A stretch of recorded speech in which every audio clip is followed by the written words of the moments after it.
তব কথামৃতং তপ্ত জীবনং কবিভৃদিতং কল্মষাপহম শ্রবণমঙ্গলং শ্রীমদাততং ভুবি গৃণন্তি এ ভুরিতা জনা। শ্রী শ্রী রামকৃষ্ণ কথামৃত, চতুর্থ খণ্ড, পঞ্চম পরিচ্ছেদ। ঈশ্বরের আদেশ প্রাপ্ত হলে তবে ঠিক আচার্য। বিজয় বলিলেন, ব্রাহ্ম সমাজের কাজ করতে হয়, তাই সদা সর্বদা আসতে পারি না, সুবিধা হলে আসব।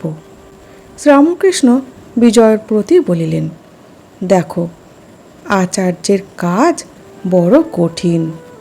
ঈশ্বরের সাক্ষাৎ আদেশ ব্যতিরেকে লোক শিক্ষা দেওয়া যায় না।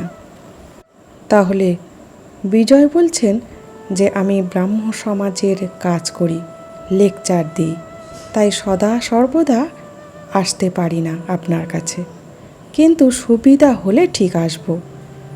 আর ঠাকুর বলছেন, দেখো, আচার্যের কাজ বড় কঠিন, অর্থাৎ গুরু হওয়া খুব বড় কঠিন কাজ।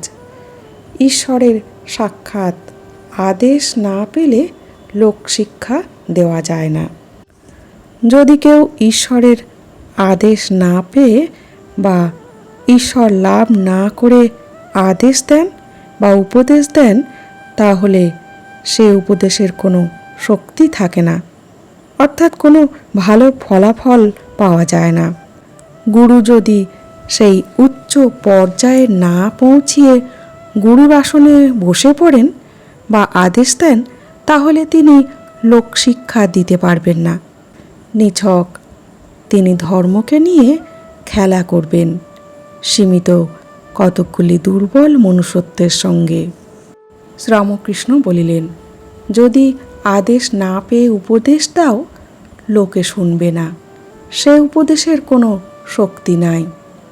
আগে সাধন করে বা যে কোনো রূপে হোক ঈশ্বরকে লাভ করতে হয়, তার আদেশ পেয়ে লেকচার দিতে হয়। ও দেশে একটি পুকুর আছে, নাম হালদার পুকুর। তার পাড়ে রোজ লোক বাহ্য করে রাখত। সকালে যারা ঘাটে আসতো তারা তাদের গালাগালি দিয়ে খুব গোলমাল করত। গালাগালে কোনো কাজ হতো না, আবার তার পরদিন পাড়েতেই বাজছে। শেষে কোম্পানির চাপরাশি এসে নোটিশ টাঙিয়ে দিলে যে এখানে কেউ ওরূপ কাজ করতে পারবে না, যদি করে শাস্তি হবে। এই নোটিশের পর আর কেউ পাড়ে বাহ্যে করতো না। তাহলে বলছেন যে ওদেশে কামারপুকুরে হালদার পুকুর নামে একটি পুকুরের ধারে সকলে বাহ্যে করে রাখত, অর্থাৎ নোংরা করে রাখত, পায়খানা করে রাখত। আর সকালে যারা আসতো তারা খুব গালাগালি করত, কিন্তু তাতে কোনো কাজ হতো না। পরের দিন সেই একই অবস্থা। সাধারণ মানুষের অনেক গালাগালিতেও কোনো কার্যকর হচ্ছে না, কেননা সে সাধারণ, তাই তার কথায় কোনো আঁট নাই। যখন কোম্পানির চাপরাশি আসলে এবং নোটিশ টাঙিয়ে দিলে যে এখানে বাহ্যে করলে শাস্তি হবে, তখন সবার টনক নড়ল। সেই চাপরাশির কথায় মূল্য দিল, কেননা সে চাপরাশির স্বীকৃতি পেয়েছে, তাই তার কথা গ্রাহ্য হলো। পার্থক্য শুধু এক জায়গায়, সাধারণ ব্যক্তি আর স্বীকৃত ব্যক্তি। শ্রীরামকৃষ্ণ বলিলেন, তার আদেশের পর যেখানে সেখানে আচার্য হওয়া যায় ও লেকচার দেওয়া যায়। যে তার আদেশ পায় সে তার কাছ থেকে শক্তি পায়, তখন এই কঠিন আচার্যের কর্ম করতে পারে। তাহলে ঠাকুর বলছেন যে তার আদেশ হলে তবে আচার্য হওয়া যায়, অর্থাৎ যোগের দ্বারা, সাধনার দ্বারা তার আদেশ প্রাপ্ত হতে হয়। আমাদের সনাতন ধর্মের মধ্যেই এমন কিছু কিছু সাধু গুরু বৈষ্ণব আছেন যারা ধর্মের নাম করে বা কিছু প্রতিষ্ঠানের হাত ধরে মানুষের পথ ও মতের মধ্যে ভেদাভেদ সৃষ্টি করে চলেছে আখেরে নিজেদের লাভের জন্যে। ধর্মের নামে গোঁড়ামি, এর প্রকৃত কারণই হলো জ্ঞানের অভাব। তাই ঠাকুর ঈশ্বরের আদেশ পেয়ে আচার্য বা গুরু হতে বলছেন। ঠাকুর হয়তো অন্তর্দৃষ্টি দিয়ে দেখেছেন যে এমনই দিন আসবে ভবিষ্যতে। বাস্তবে আজকের সমাজে সেই রূপ দেখছি। তাই আজ আমাদের এতটাই সংকীর্ণ চিত্ত যে ভগবানের ভাবকে নয়, নিজেদের মতামতকে, নিজেদের প্রতিষ্ঠানকে সমষ্টিগত হয়ে এগিয়ে নিয়ে যাওয়ার চেষ্টা করছি।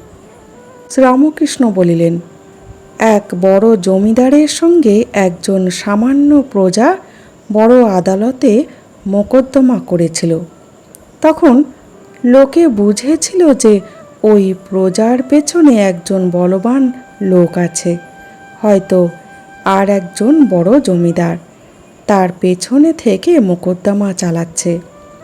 মানুষ সামান্য জীব, ঈশ্বরের সাক্ষাৎ শক্তি না পেলে আচার্যের এমন কঠিন কাজ করতে পারে না। তাহলে ঠাকুর উদাহরণস্বরূপ বলছেন যে এক জমিদারের বিপক্ষে একজন প্রজা আদালতে মোকদ্দমা করেছিল। তখন লোকে বুঝেছিল যে ওই প্রজার পেছনে কেউ একজন বলবান লোকের হাত আছে, নয়তো এতটা মনের শক্তি কোথা থেকে পাবে। তাই প্রজার মধ্যে সেই শক্তি আছে, যে কারণেই হোক। সেজন্য জমিদারের সঙ্গে মোকদ্দমা চালানোর সাহস করেছে। আজ এই পর্যন্ত। জয় ঠাকুর, জয় মা।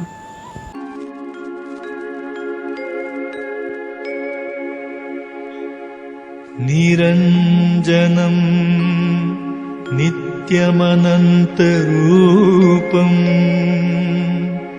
ভক্তানুকম্পা ধৃতবিগ্রহম বৈ ঈশাবতারম পরমীশমিদ্যম तं रामकृष्णं शिरसा नमामि।